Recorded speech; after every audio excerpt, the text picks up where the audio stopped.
Avez-vous entendu les déclarations du président de la République dans Le Parisien qui sort demain matin? J'ai envie d'emmerder les non-vaccinés. On va continuer à le faire.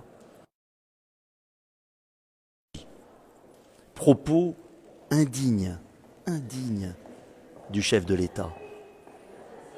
Stratégie du bouc émissaire. Emmanuel Macron dresse les Français contre une minorité d'entre eux.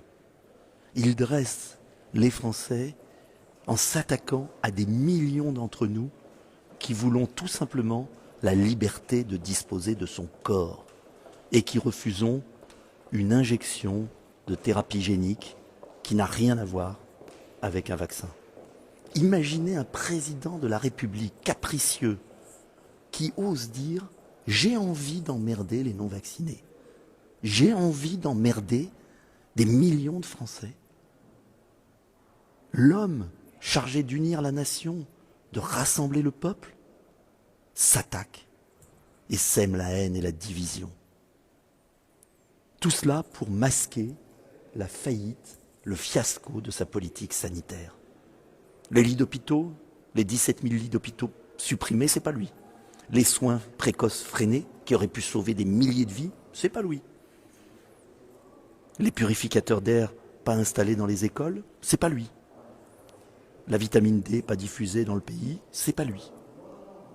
Comment peut-on accepter qu'un président de la République prononce de telles paroles?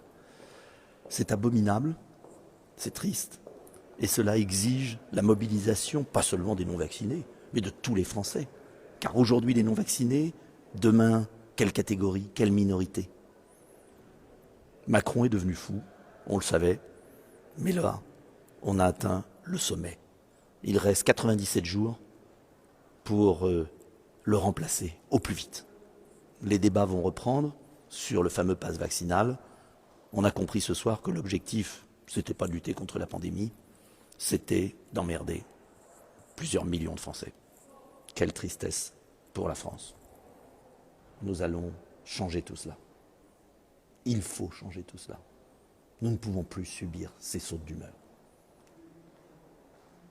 À tout à l'heure.